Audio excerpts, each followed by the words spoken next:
Welcome back, everybody, to What's Your Story, episode 5. I'm Leilani Langdon, your host, and this is a space where we get to journey along the stories of others so that you, the listener, and our audience can be inspired to know, own, and share your story because there is power and purpose in that story. And so if you are here tonight, guess what? You know what time it is. I'm going to ask you to show us some love in the comments. If you are part of the What's Your Story community, let me know you're here by saying hi. Tell me where you're watching from. If this is your first time, we're so excited that you've decided to join us tonight as we journey through Sarah and Robert's story.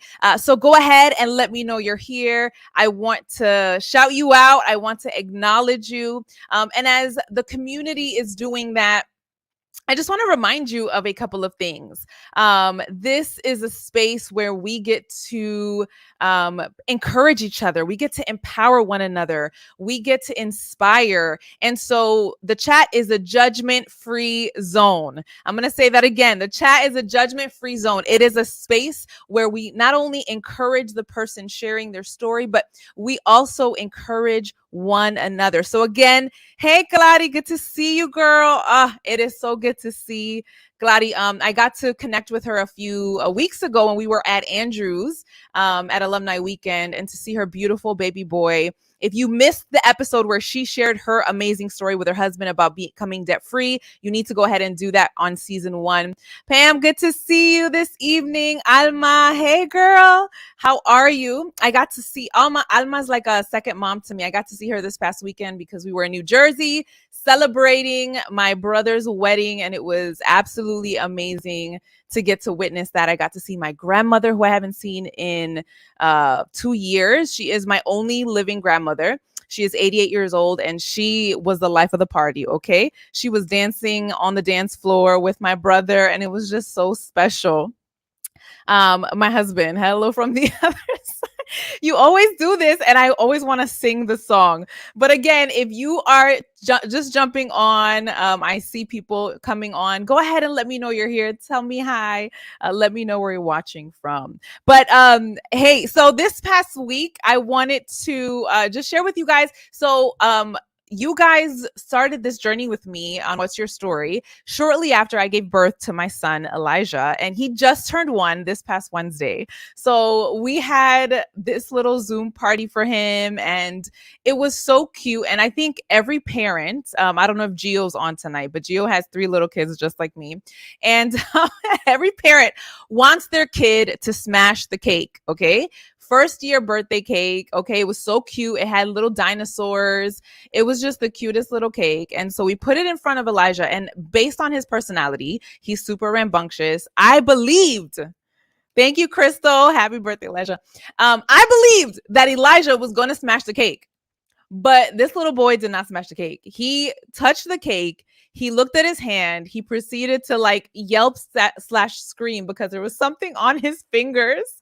And then he pushed the cake over the side of his high chair, and the cake literally toppled and completely disintegrated onto the floor. And like, I didn't know whether to laugh or to be irate. It was just, but you know what? We had a great time, and he thought it was the funniest thing because he started laughing. So we just called it a day. We're like, you know, forget the cake. The cake was smashed, not by he pushed it off, and that's how it was smashed. I was dying, okay? And his little face was like, I don't know what I just did. But we had such an amazing time celebrating his little birthday. The cake smashes for the parents and their cameras, not the kids. That is absolutely true. Best to go with the flow. It's true, Claudia. I used to be so upset about that, but it is truly best to go with the flow.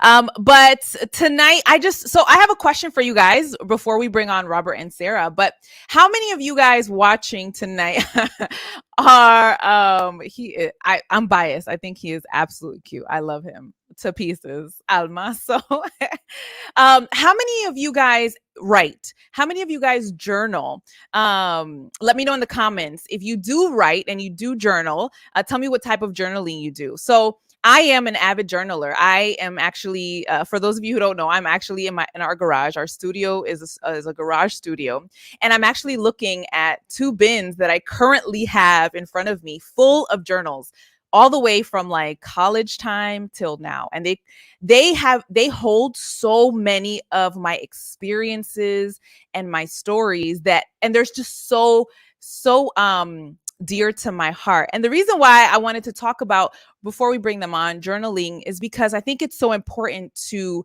um, face our stories. And one of the ways that we face our stories is through sitting and doing intentional reflecting. Hey, fam. Yes, I journal since 1992. Wow. Rob, do you keep those journals? That's what I want to know. Do you keep the journals? But intentional reflection, if reflection is so powerful to allow us the opportunity to really process our lives, process our experiences, hoping to shift them from negative to positive. Now, I don't know if you knew this, but writing has the power to reduce stress, anxiety, and even depression. I don't know if you knew that, but it actually has the physical ability to shift your stress. Now, it also has the ability to strengthen your memory. Research actually shows that writing reduces intrusive thoughts and improves your working memory, so your ability to make decisions right away. It also boosts your mood. So just like running would do, right? Or exercising or eating your favorite dessert may make you feel happier, or, having a great conversation, laughing, boosts your mood. So does writing. And so it is just overall an amazing experience for well-being. And so I just want to encourage you tonight that as you're listening to their story, that you begin to process what it would be like to sit down and write your story. What would it be like to come face to face with some of those experiences and see them outside of yourself, so that you can gain knowledge, so you can learn, so you can understand, so that you can gain purpose, right? And be inspired by your own journey. So I have a few things. Oh, Crystal, I journal. It's an emotional dump. It helps me organize the mess in my chaotic mind. I love that. Absolutely. I could be having a really rough day. I can be a ball of anxious nerves about anything in my life. And when I sit down to write, it literally calms me down and allows me to kind of see things in a way that reduces my anxiety. Rob says, yes, he has oh, you have them in a safe. Amazing. I don't. I probably should, because they really do mean a lot to me. Some of the info was from BC before conversion, so not to be released until retirement or death. I can't. They're going to come out with like a memoir of your life for like before Christ and after Christ. Okay. Alma says, I have a journal forever. Helps to express my feelings of my everyday life. I keep my journals, but I do not reread them. My therapy. Woo! Listen, it's one thing to write in your journals. It's a whole nother thing to reread them. How many times do you go through life feeling like, man, I have not grown in this season of my life, or I have not accomplished much? And then you go back and you read those journals and you realize how much growth you have gone through. So Alma, I'm going to encourage you to reread them, girl. Gladys says, I had with a lock and I broke into the lock because I lost the key, and I looking for a bad violating my younger self thoughts. It felt like I was reading someone else's journal. Oh, yes. I can only imagine. I didn't get into journaling until college, but I think it's such a powerful form of expression, self-expression, and reflection. Yes, I have a prayer journal specifically, and so I use that as just my opportunity to express myself, but specifically to God, and it's been so powerful for me personally. But keep letting me know if you journal. I would love to hear what you guys do and what type of journaling you do. But just to wrap it up, journaling and writing out your story and your experiences has the power to shift your overall well-being and help us go from negative thoughts to positive thoughts. And that's what we want. We want to live a life on purpose. We want to live a life focused, and we want to live a life with no regrets. So without further ado, I'm going to go ahead and bring on Robert and Sarah. So two things that I want you to know, my community who's watching, is this. So when we welcome them, I want you to get your hand clap emojis ready, because we want to show them some love. And I also want you to know that if you have questions as you're hearing their story and something moves you to want to know more about something they've shared, #question and put in your question, and we will answer them towards the end of the show. All right. So hashtag question your questions and get your hand emojis or hand clap emojis ready as I bring on Robert and Sarah. Hello. I love it. Yes. Hand claps ready to go. I love it. You guys are so funny. It's so funny whenever I bring on a guest because I can see, obviously the audience can't see you, but I can see you guys. So as I'm talking, it's funny to see you guys laughing and just you're just enjoying the experience. So I appreciate it. Tyson, I see you. Tyson is welcoming you. Adrian Lee, Rob, Pam, just showing some love. So guys, continue the love, and let's continue to affirm one another as we hear their story. But Robert and Sarah, go ahead and introduce yourselves to our community. Well, thank you, Leilani, for this opportunity. Like you were saying, it's a powerful thing to go through. I know I don't journal, so this is an invitation for me. I I know my love it. wife does a lot more journaling, but yeah, lots that was gleaned, and also lots more still to come through to sort out. So thank you. Yeah, Anyway, absolutely. rapid fire. My name is Robert Fusté. And I'm Sarah Fusté. We've been married for 18 years. And we have 3 children, ages 12, 9, and 6, about to turn 7. Oh. I'm half Spanish, half American. And I'm half Finnish. My mom was born in Finland, but I'm also a Canadian. Hey, I didn't know you were Canadian. We have some Canadians and they're very, very proud of being Canadian. So you might see some Canadian flags pop up. There is reason. Wonderful. So Robert and Sarah, tell me, what's your story? Good question. So let's go back to let's see, April 2019. So that's what, roughly 2.5 years ago. Yeah. It was a pretty exciting but stressful time for us because we were kind of between two different chapters. One chapter was we had the awesome opportunity to kind of lift up our whole family of 5 and go to Spain to live for 1 year there. That's where I was born and raised, and we really wanted to have that cultural experience for our kids, for them to learn Spanish more. We certainly did as well, brush up. Wonderful. So it was just an awesome time. So we had that awesome experience, and then we came back to Michigan, and then we felt impressed to move to another place. We were on our way to Anacortes, Washington, to be closer to my work headquarters out there. So kind of those are the two things. We had sold our house here in Michigan of 13 years. Wow. We already had a signed lease agreement out there in Washington, paid our deposit. The house was full of packing boxes. So it was just chaotic, fun but chaotic. And in the process, we said, hey, we want to visit some family there in Wisconsin, brother and sister-in-law. And so we said, okay, let's head there before we make the big move out to Washington. Another little piece of trivia too was at that time I had a pretty awful lower back pain. It was pretty debilitating. Not trivia. Yeah, not trivial, but everything is relative now, I guess. Detail, unnecessary detail. Yeah. So my lumbar region was in a lot of pain, and so for that reason, um, on the day that we headed out to visit these relatives, I decided to be in the back of the van, laying down because I just could not see myself sitting for 5 to 6 hours. It was just excruciating pain at that time. So Sarah was driving the van, and we had all 3 kids in, and I was in the back, laying down with my son next to me in his seat.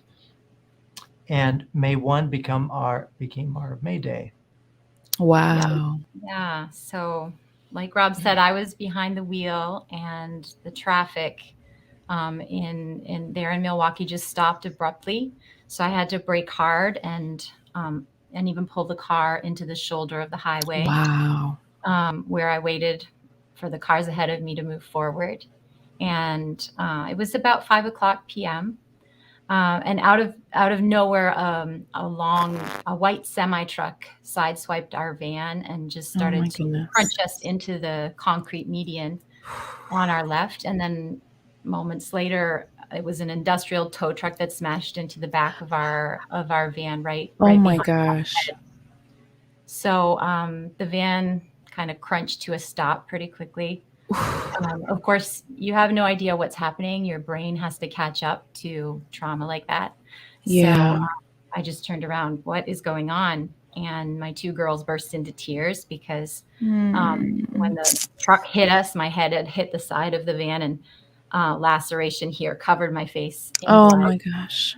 Um, so I was just telling them I'm okay. I couldn't feel any pain. Mama's here. We're going to be okay.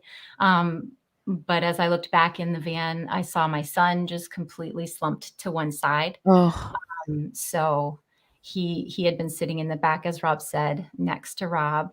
And my daughter Melanie and I just started yelling for him to wake up, and I was dialing 911, all of this all at once. Um, Probably in about 30 seconds, Tito, our son's name is Tito, he regained mm. consciousness. And then I Praise turned God. to look at Rob, who was kind of crunched forward and pushed forward between the seats. And I just yelled at him, "Get up, get up, babe, get Mm. up. We got to go to my brother's house. We've got to sort this out." Oh So, my um, gosh. I had no idea how badly he was injured. No clue. He had some blood on his face from the glass that had Yeah. shattered. His eyes were closed. He said to me, "It's bad." His eyes were closed. He said, "It's bad." And then a moment later, he said, Mm. "I can't breathe." Um, Oh and my so God. I didn't know if he was in that moment. I did think, is he about to die? I was like, don't go to sleep in all the movies. Don't go to Mm. sleep. Wake up. Yeah. You have to wake up. And, the panic started to rise. And then I heard the sirens and the paramedics arrived, and mercifully they took over. Um, Rob, Rob doesn't really remember much. No, pretty much. I remember ringing in my ears, like you see in the movies, just Yeah. a body type experience. And I remember just trying to just saying, I can't breathe, and intense. It's like somebody had taken a huge dagger in the middle of my back, and just was Wow. going like this while I was lying there. And and I remember somewhere in the blur, an EMT uh, was tapping my leg, only because I could see him doing that, and he was saying, "Hey, can you feel this?" And when I couldn't, I knew that was when I knew it was bad, and then Mm. blacked out. And I guess it was about 6 weeks until I came to again. Wow.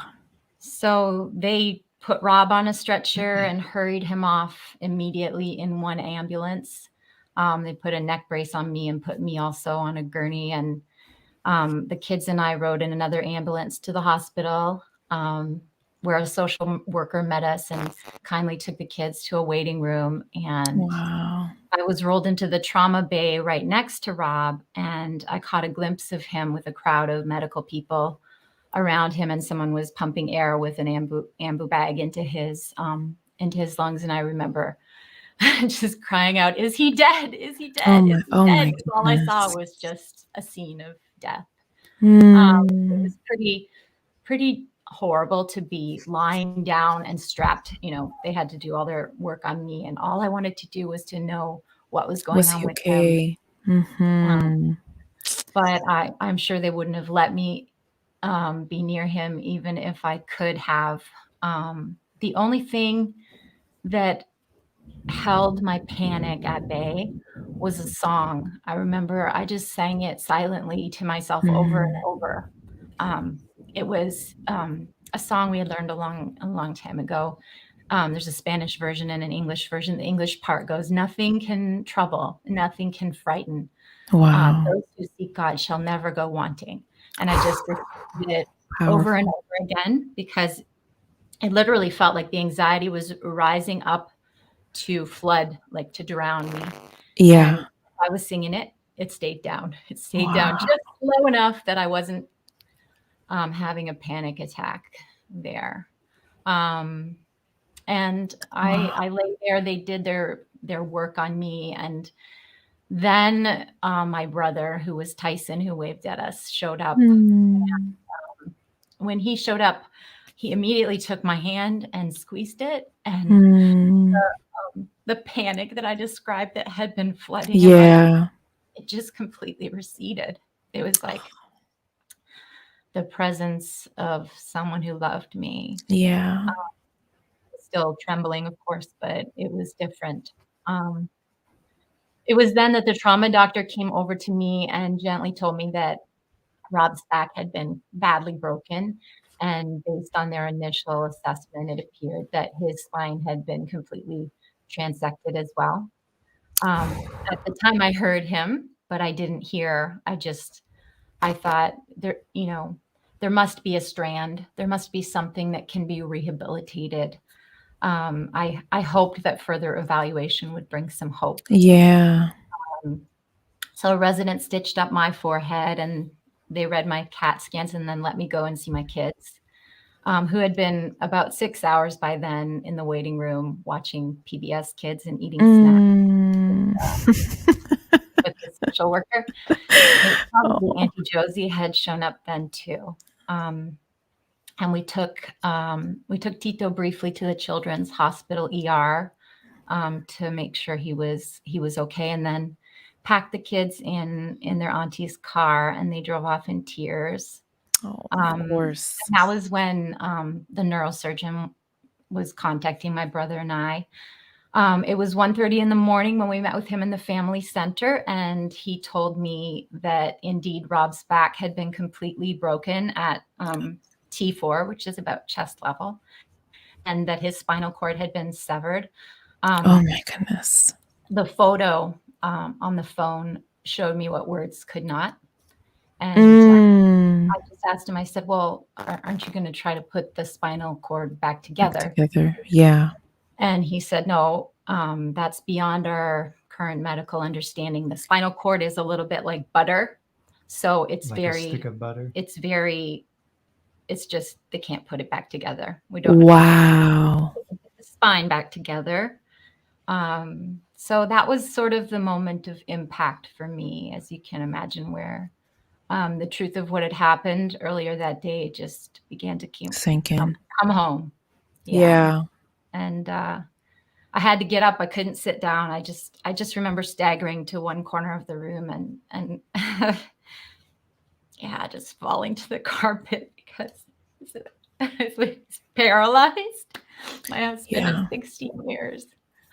We had literally been driving to get therapy for his back to be healed, because he had been in a lot of pain. And just oh my goodness.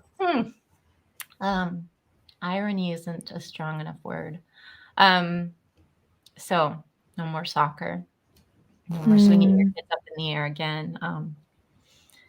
Didn't know at the time that there'd be no more regular peeing, no more intercourse. Wow. The grief was big, of course, but the surgeon needed to get Rob into back surgery as quickly as possible, so it was sign the papers. That night, I barely slept. The family center at the hospital, this warm and wonderful place, gave my brother and I a private waiting room for the night. Every time I laid down my head, it was like the accident replayed in my mind. Right. Like a TikTok video, just the trauma. It has no place to go. Yeah. So I made the excuse that I was going to the bathroom and escaped the attempt to sleep. I remember feeling like my legs were moving through a swamp. Just walked down the hall, and across the way was a chapel. And I just went in there, and there was a stained glass dove lit with light. And the dove, I just knelt down in front of it. And the only prayer, because prayer is where my heart goes. Prayers where all our hearts go, I suppose. When we're in impossible situations. And my prayer was just, how? I remember writing it on a ribbon and tying it to the little prayer tree. Oof. Ow. Well, the back fusion was successful, and Rob was put in the surgical ICU on life support. Of course, they let me see him His face was completely disfigured from all of the trauma. Wow. He was sedated, so we couldn't communicate, but we did hold his hand and speak to him. Just to paint the picture of the room, his feet were in pressurized boots. Everything that came out of him was being collected in bags. There was a tower of drugs. There were IV bags Wow. his body, the respirator whirring to one side. And over the next few days, we realized that the much more serious injury was to his lungs. They were not recovering. Wow. He had broken 7 ribs. So when your ribs break, they often Oh my gosh. pierce your lungs. Puncture. Yeah. Yeah, he had collapsed lungs at the accident, which was why he was having trouble breathing. Yeah. And an infection developed because that area was now exposed to bacteria. And so for 3 weeks, they worked very hard with antibiotics to try and get the infection under control. They were gonna cut into him and cut out that part of his lung, but oh my goodness. he wasn't breathing well enough for that. So we arrived around the 3rd week, and he developed an acute inflammatory response where both lungs basically just started to fill up with fluid. He was drowning. And even on 100% oxygen and the respirator, he couldn't absorb enough air to live. Meanwhile, the air was escaping inside his body cavities. So he was blowing up like a blimp every time we went in. Gosh. To see him in the morning, it was like a punch in the stomach. We just couldn't recognize him. He looked like a sumo wrestler. Oh my gosh. And then I remember the phone call. Some family members and I had escaped the ICU for a few minutes to drink some coffee at Starbucks. And the phone rang, and the medical team needed to talk to me about ECMO, which I knew was the last tool in their toolbox. Okay. So it's basically a therapy where they oxygenate your blood outside of your body, so your lungs don't have a rest. Okay. So, It's what a lot of pretty severe cases of COVID have been put on, for example. Oh wow. yeah. So my sister was with me too, and we both climbed in the car in silence. And I just remember I gotta have a word from God. Something on the radio. I was like, "Where's the Christian radio?" Yeah.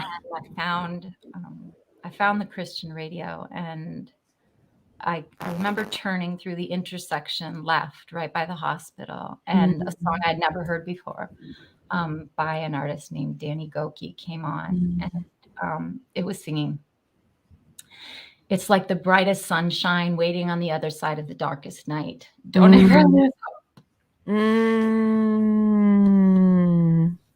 Yeah, it was beautiful.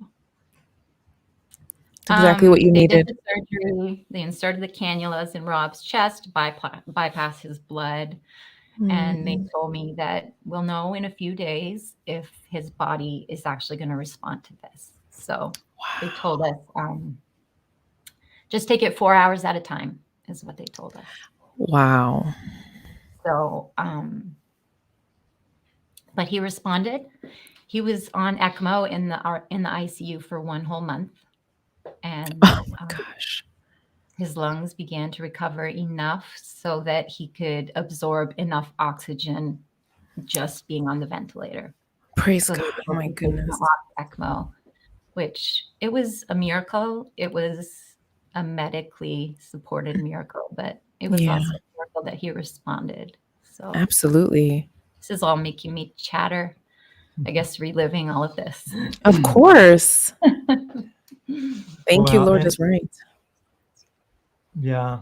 I think what spoke to me when I would be told these things after I finally came around to try to understand how bad it had been, they talked about how that night where they were putting me on ECMO or some, anyway, at some point, as they were getting ready to leave for the night, every night they would go to the hotel, whoever was around there, and And on a particular night, the nurse uh, on call at that time said, "Yeah, if I were you, I would not go. I would stick around tonight." So that that was a way of indicating how bad the nurses thought it would be. So Wow. well, so this is the part of the story where I finally come around. I had been loopy. I could spend a half hour telling you the weird dreams that I had during that time. Um, Very symbolic, though. It was interesting looking back later. But anyway, I started coming around. This was roughly 6 weeks after. Um, and so as I started taking the scene in, um, I didn't know, but at that point I had lost 40 pounds. Obviously, I couldn't talk because I've got this tracheotomy, this hole in my throat, and That's helping you ventilated. breathe. Right, right. So no Okay. talking. 3/4 of my body are paralyzed, and the last quarter up here that did work felt just about the same paralysis because I was so incredibly weak. I remember Mm. text for the first time, and I just could not hold the phone. Literally, like it kept falling on my chest or on my face. So I quickly gave up on that, which made it hard to communicate. They gave me whiteboards to try to write something, and I couldn't. Like my handwriting was Mm. atrocious. So just I couldn't get anything out to try to talk to all these people that were surrounding me. Obviously I'm not eating or drinking. Everything is being pumped in via tubes, and but the most I could do was the physical therapist had me get up, turn, sit on the side of the bed, and try to do all that without passing out and without Oh my disconnecting gosh. some random cord that was stuck to me during that time. Pardon me. Anyway, I finally stabilized. They moved me out of ICU. I got put into the spinal cord rehab unit, Mm-hmm. and there I was a bit more coherent, had a bit more memory, um, Mm. and so I started just having a schedule of as much physical therapy and occupational therapy as they could, and even some speech therapy. They weaned me off the ventilator over the course of how many 2 weeks or two something like yeah that. 2 weeks until I could eventually breathe on my own, and I started feeling a bit more human. Like that, Mm. that's when they, shampooed my hair for the first time. They shaved my face for the first time, and After how long? so 10 weeks after the accident is when Oh, I was discharged from that hospital, and it was on that day that I got my first shower in that oh hotel. my 15 gosh. days without a shower. Can you beat that? Yeah, it rivals some good camping days. I think you've beat us all. Yeah, there you go. So then, yeah, just to keep things moving. I know that I'm getting into too many details, but we got flown No, over you're to fine. the second hospital over in Michigan, Grand Rapids, Michigan, called Mary Free Bed, an awesome Mm-hmm. rehab hospital, and that's where I spent another 10 weeks. So it was a total of 5 months between the two hospitals. And Wow. there, um, usually it doesn't take that long in a rehab hospital. I know some Okay. people that get spinal cord injuries that they're out of there in 2 or 3 weeks, but it was my lungs that kept. I had several bouts of pneumonia while I was Oh, there, wow. and it caused me to be tired all the time. Anytime that the therapist would try to get me to transfer from the chair onto a mat table just to do some basic exercises, just that process of bumping over from the chair, like my heart rate was reading 150, Oh 160 my beats a minute. goodness. So I mean, you can imagine it just Right. it was slow, slow going, and oh man, I felt like I was out of breath all the time. It was awful, but Mm. wonderful people. They helped me learn how to talk again, eventually, how to eat again. If you can imagine relearning how to eat when you're 39 years old, but How to Oh my. swallow those yeah, like muscles you atrophy. lose muscle memory, and so that they want to make sure that you're not Wow. swallowing down the wrong tube and things like that. Right. And how to get dressed, how to manage my prescriptions, obviously how to take care of number one and number two business. Now Yeah. that I was incontinent, how to take care of that, and then yeah, just overall setting me up for as much independence as possible, Sure. speaking. Um, then we got home. During that time while I was in the hospital, Sarah and all of our loving sets of parents set us up with finding a home and Mm. buying it so that we had a place to land our feet after all this time because we W- had already sold the other house here in Berrien. So, Uh, so back in Michigan, because you guys were transitioning, so you ended up having to stay in Michigan. yeah, we Wow. obviously aborted the move to Washington and bought Wow. another house, and so the hospital staff said, hey, you've done amazing work, but just know that probably your hardest days are going to be when you first get home, and Oof. they're right about that because I remember the first few days were awesome to be out of the hospital I and can, not have to do what yes. everybody tells you to do all the time, Around the um, clock. and to be close to my family and to see this new home to me. But that didn't last long because Mm. uh, it began this long, like every day being having to face what I couldn't do anymore, and it just felt like Oof. it was a slave master that didn't lend up very easily. Mm. It was awkward having people that would come every morning and evening to help me with some of my basic needs, attendant care, having them in Mm. the space.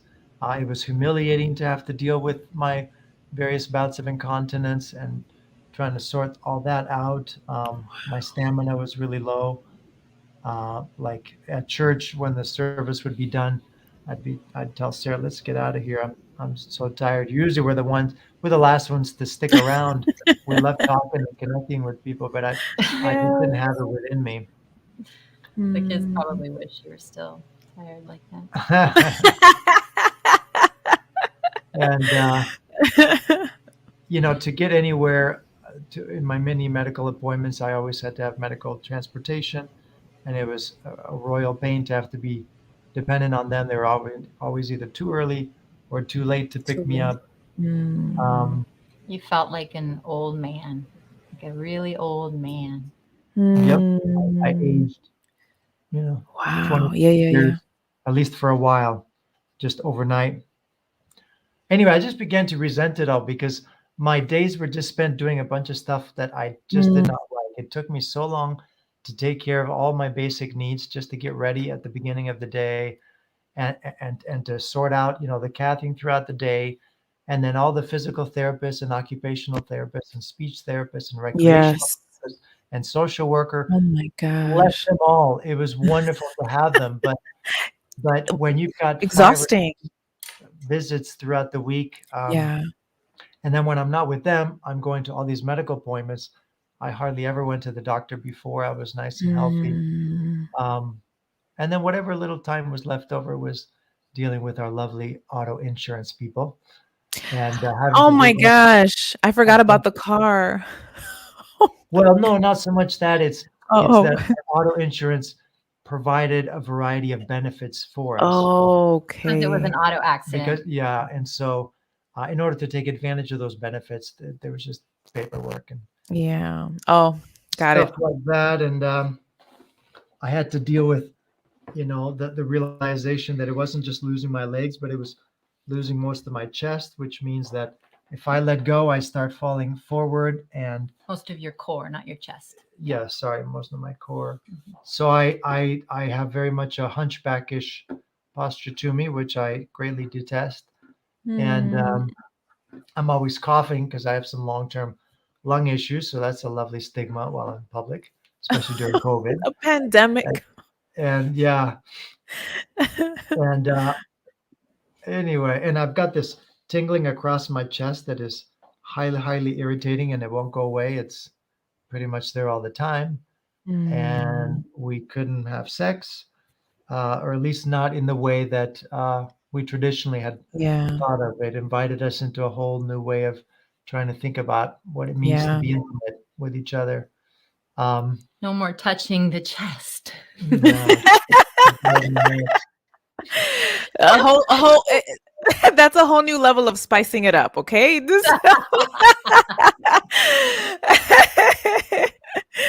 Right. And so then I just started asking all sorts of questions that I thought were only reserved for people that were just had come from either very broken homes or just didn't have Mm, any belief in God. Aside from the just why did it happen to me specifically? Anybody would ask that, why did this happen to me? But just right. the concept of why do bad things happen to good people? Mm, Before I had certain pat answers in my head, and I realized that that doesn't work for somebody who's in the middle of a lot of pain. Those mm, questions become very yeah. real. And even just um, we hear miracle stories of accidents being prevented in some miraculous way, or people being healed physically. Mhm. And so, knowing that those realities do exist, so then you ask yourself the question, well, why did that not happen to me? Was that therefore God's will? Like, was that a premeditated will on Yeah. his part? Like that was his plan? Like these were real questions that I was asking, and for a long time I couldn't stand anything that smelled of your classic things like, oh, I'd be doing some small recoveries, and somebody would say, oh, God is good. And in my mind, I was like, what about that man that was next to me in the ICU that I found out had died while I was in Mm. ICU? What do you say to Oh. that family? Do you say at that point, oh, what does it mean for God to be Mm. good in their situation? Um, or people saying, um, "Oh, God has something better in store for you," and I'm like, "Yeah, but better cannot bring my body back." Mm. So I know people meant well, I Yeah. really do, but um, there's a lot more gray than to the black and white that sometimes we deal with. Yeah. Like all the this is awful, but you've got all these obese people, you've got all these people drinking and smoking and just really doing good harm to their bodies. And they're just out there walking around just fine. Mm. So Wow. just questions about fairness and anyway, and I had several people that invited me to speak for some vespers or whatever, and to share my journey, and I politely declined them because I told them I'm too angry with God. Wow. So That's you're real. lucky. You're the first. Oh, I so appreciate it. Anyway, um, yeah, I think the last couple questions that I have written down here is just that idea of and we That's know that in true. all things God works for the good of those who love Him. Mm. I had a really hard time understanding what that would mean. What good could come out of Mm. this? Yeah. I've come that they may have life and have it more abundantly. This is what you call abundantly. Um, anyway, I, I I hope I've painted a picture. It's so hard. It's so hard because I'd never understood depression. Uh, I had Mm. never had anything really tough in my life. I lived the golden existence of just Mm. so many privileges and things my way, our way. And so when I was in this really dark period, this first year after the accident, I didn't know what to do with it. It was Mm. it was tough. So I'm just trying to paint a picture of it. Yeah. But I do want to, on the flip side, um, just say, that there are things that we've seen God's mercies along the way, um, and, Hmm. and there has been a turning of a corner. It's amazing how time heals, and so I want, Always. Let me just interrupt you for 1 second yeah, and just connect it to with how you began your show talking about writing. Mm. Yeah. Um, I did a lot of writing in the midst of this. It was actually, Mhm. um, I once knew a woman who teaches a course on writing through your trauma. And so I Mm-hmm. already had it in my head. I knew that it would be valuable for me to write through this. It was Wow. actually what brought me to some sanity the morning after the accident. I just woke up early. I just woke up all the time, and Yeah. I just started writing it down. And it was in the process of naming both what was happening and what I believed that Mm. taught me how to get through it. So Wow. I didn't necessarily, um, I wasn't necessarily experiencing what I was preaching to myself, Sure. but I was able to reach for it as I wrote about it. And Yeah. there was mercy in that. Mm. And I can almost imagine stability, right? Even if life wasn't stable. Right, right. Completely upended. Mm-hmm. Our children were with grandparents. Thank God for the grandparents. Mm. And our lives were, yeah, in every way in transition. Yeah. So this second year, I think we can both agree that we've turned a corner. We don't Mm. exactly know what's around the corner per se, but Right. we like there has been a turning of that. You know, two really good friends in this area helped me believe. Like one of the first things I remember after the accident was like, well, there goes my dream of switching to a full-time career in photography and video production. I thought that's Mm. ridiculous. And but no, these two friends this last year, one of them invited me 2 summers ago to help with some videos at Andrews.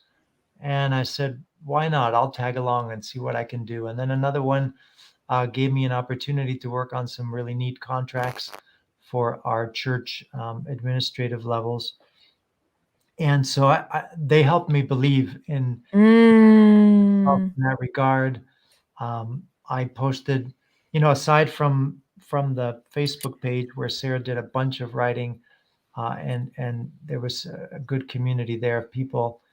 I did a couple of videos explaining from my side of things and Yeah.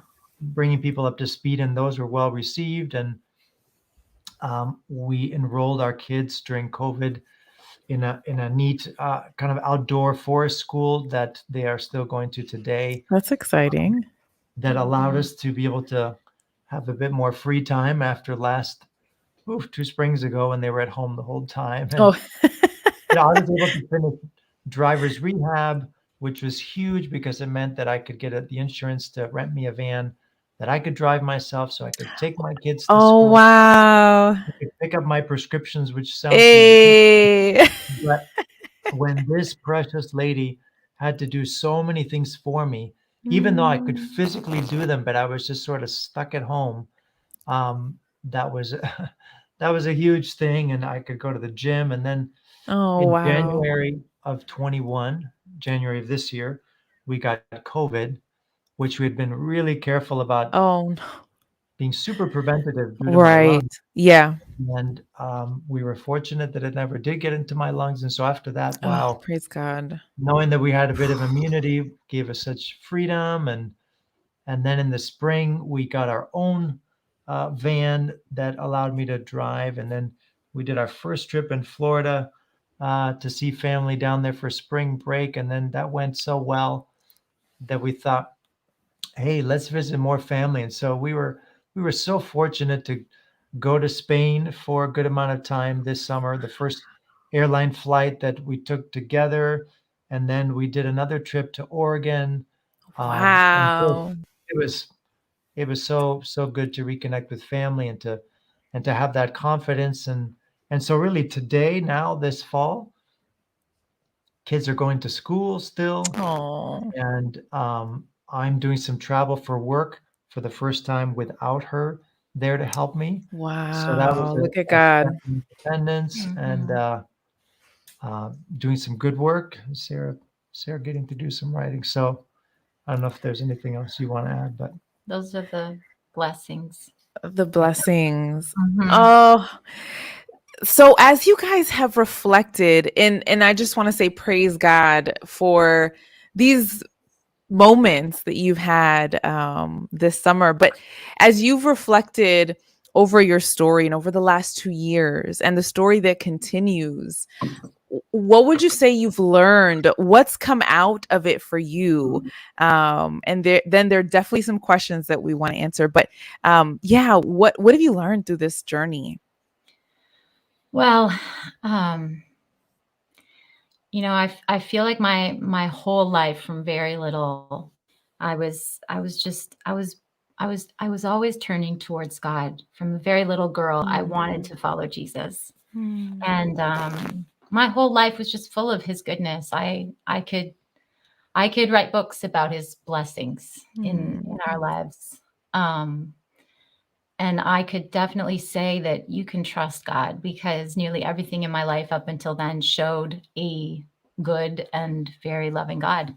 But when Rob almost died, when his lungs were permanently scarred, when his body from the chest down was taken away from him, when our kids went through 5 months of family instability, then I really had to ask myself, can I say that God can be trusted? As we were talking about our story over the last week or two to prepare for this, I could feel the words of Jesus when he said, my God, why have you forsaken me?" And the moments when I experienced that, Yeah. it was a question I could identify with. How do we trust that all things will be worked together for our good when we don't see it, when there's no sign of it? Yeah. But the book of Hebrews has the stories, and all the stories in the people of faith are stories of people who had to walk in the dark. I embrace those stories now. Abraham and Sarah, they were promised a son. How long did they have to wait Ooh, for that yeah. promise? And then how did they keep holding on to that promise? How did Abraham walk up the mountain to take his son's life? I mean, the promise was given, and now the promise is being taken away again. But never did God abandon them. Abraham kept clinging to God. And I think I found the words that I want to share with you and with the people who are with us on the show.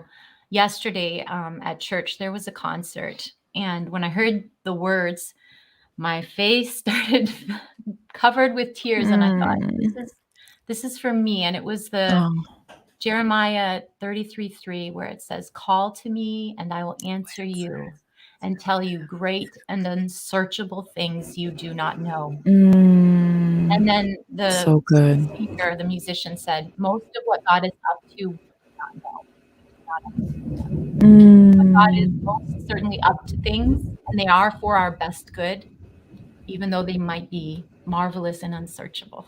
So Rob and I are still love living that. in the unknown middle of our story. But I know, and I knew from the very start of the day of the car accident, that I want to cling to my trust in God. Know that, someday we will see how his goodness and mercy were chasing us down every day of our lives, including these difficult days that we have gone through over the last, 2.5 years. For me, my the moment where I started to shift, there wasn't an aha moment, like an epiphany. Um, it's incredible how I was already in the midst of so much turmoil, and on top of that, I heaped on yet another fun burden, which was like I remember feeling somehow the pressure that an injury like this should be something that radically changes me, and all of a sudden I would be a very A new transformed person, person. Ooh, and right. and that I would all of a sudden just be so other focused on other people, and starting a foundation and whatever, Right. and as opposed to still dealing with the same uh, uh, crap. than I Yeah. was before, but now just in different ways. And so the whole first year, like it felt like a clenched fist because Mm. for almost a year, two pastors prayed for me for healing. It started right before I left the Mm. hospital, and it went through till almost the year after that. And just as time went on, it felt like that fist was clenching tighter and tighter because I was just that bitterness and anger that I was talking about before. Yeah.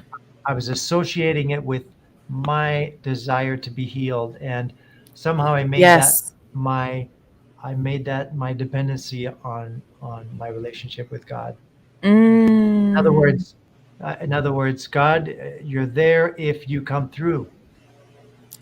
And when it Woo. wasn't happening, um, If you I just come got through. more and more angry. But it wasn't serving me. It wasn't. I was tired of it, Mm. and I ended that experience. I was very moved by these two pastors' faithfulness. I mean, they were praying for me 15 minutes, 30 minutes a day, 7 days a week for almost 12 Wow. months. Um, but I closed that chapter, and that was really hard to do because, in a way, it's like I was almost voluntarily closing the door on ever Yeah. being healed. Um, Mm. and uh, and then I was led to the Book of Job. Uh, us Christians, uh, we've heard that sermon many, many times. You've Yes. probably read the first 5 verses and the Yes. last 5 verses and totally missed out on the middle.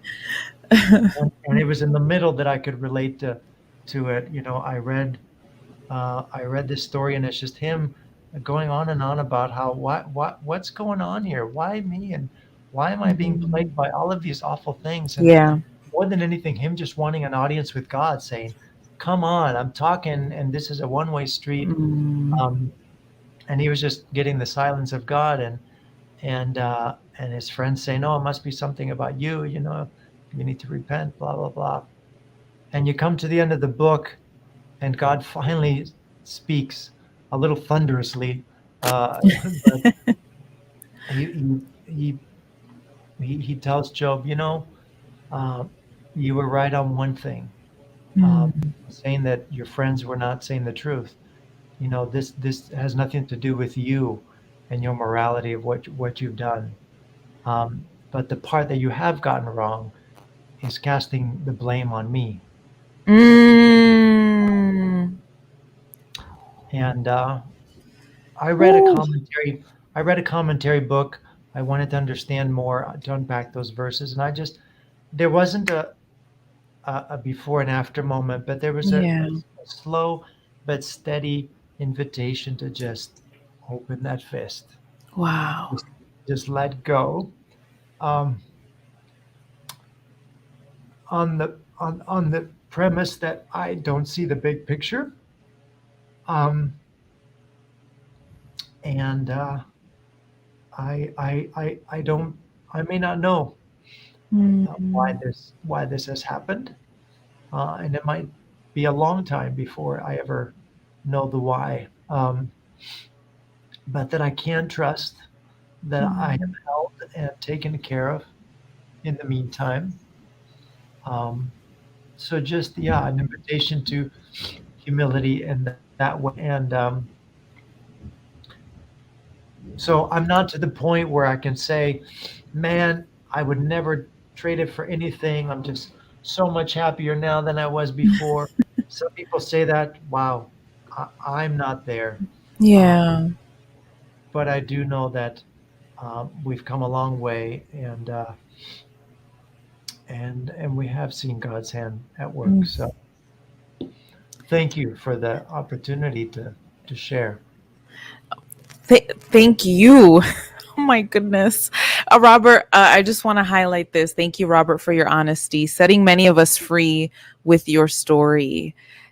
I can't even begin to resonate how freeing it is for the people listening, because so many of us have had these real moments of questioning God, right? And not being okay. And I love something that you said that I think was so powerful. You said, you holding on to this sense of healing, right, was not serving your faith.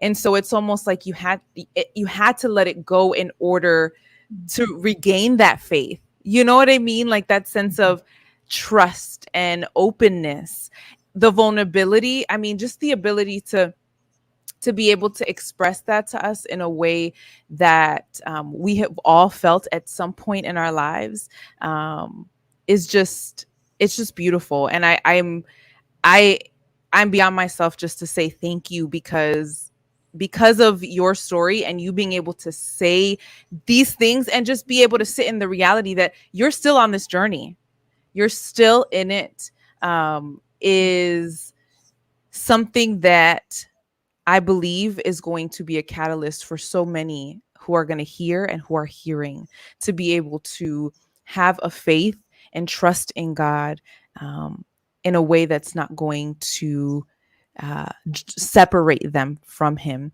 And we do have some questions though, so I do want to get to those. We have a question here from Moni. She said, and I think you may have answered some of this. So if you've answered some of it, we can kind of skim over them. But did you question your faith at any point? You've kind of shared some of that. And how did you process all of it? If you want to add to that, you can do that. I was going to shift the question a little bit, but go ahead if you want to answer that question. Well, definitely just questioning. I would say we experienced this very differently. I think Rob questioned his faith a lot, and I think I was pressed deeper into it. I think Mm. I think questioning his faith was part of being pressed deeper into it. Sometimes that comes first. And it was hard for me to sit by that. It was very hard for me to sit by um, his struggles and his anger and uh, his what is the word I'm looking for? Lack of experience of God. Like the absence of God was the Yes. feeling that he had. It was hard to sit by that. But thank God we had a strong marriage, Mm. and he could let me be me and I could let him be him for the most part. There's always that for the most part. I tend to process more verbally than I do in written form. At least that's what comes easier. But I need to lean into other ways. And so I had a great group of men, three other guys, Mm. whom I've shared the journey of being trying to be men of God, and I was just able to pretty much say whatever I wanted and express however many expletives I needed Mm. to express, and I Yeah. knew that I was in safe space, and that was great. I needed that. I think we all need that. That's amazing that you found that. There's this question which kind of piggybacks off of what you just mentioned. What has been most helpful from your community during this time? Oh my goodness. We had the most amazing community, and the Holy Spirit, because my mother-in-law wanted us out west and our father-in-law wanted us to leave Michigan. We had lived here long enough. And yet the same morning they came together and said, he said, in the shower, I was convinced. And she said, while I was getting ready, I just felt like I needed to tell you, Sarah, you guys need to stay in your community in Michigan right now. Don't move. Don't change Mm. it up. You need the support of the people who know and love you from before this huge change. Mm. And so we had so many people holding us up in prayer. I had a moment where I was praying to God. I said, God, I can't pray. And God said Mm. to me, don't worry about it. I have lots of people praying for you. Oh my gosh. Ooh. And that was my community. I Oops. mean, near and far. On Yeah. a practical level, our church organized a meal train for us. I did not cook Mm. a meal. I was incapable of cooking a meal until March when COVID hit. Oh my goodness. So I was Almost. provided for by family members and Wow. then by the church meal train because, I was incapable of thinking about those kind of things. Yes. Let alone family and church family moving all our stuff from one house to another while we Oh were at the my goodness. hospital. We were, we had all sorts of donations given, and so we felt a great outpouring of help from a lot of people in this area. And we were so blessed to have family that was available to us. This did not happen during COVID year. Right. We have 3 sets of grandparents, and they all just gave up their lives for half a year They did. to be parents Mm. to our children and to help me, who was basically a single mom trying to be with my husband in the hospital. And it was God's arms were around us. Felt. Yeah. You felt them through the people that were there. There is one more question. Pam says, "So blessed for community." It's incredible. It is an incredible opportunity to be able to have a community that supports you. Um, and you have shared a little bit of this, but are you able to share one or two things that God has said to you during these past few years?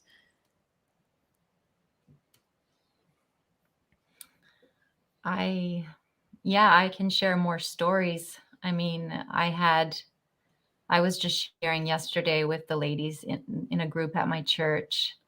Um, the night that Rob was put on ECMO, and we Mm-hmm. were told to just take it to that we would know within a day or two if he was going to, be recovering or not. I heard God's voice that morning. Well, let me not put it that way. I was taking a bath. I was trying to relax. Woke up really early, and I had this question in my mind from God, which was, can you trust me if Rob lives or dies?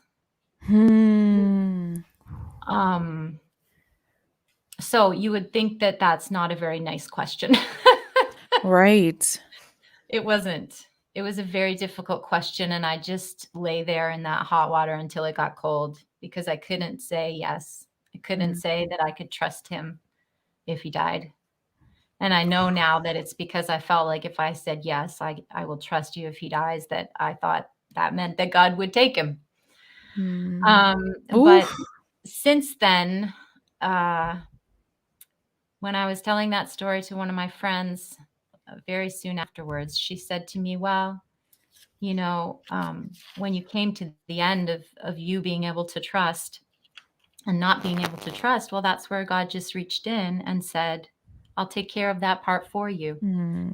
And so I really did. I felt like God took care of taking my hands and pulling me across the gap when I said, I can't trust you.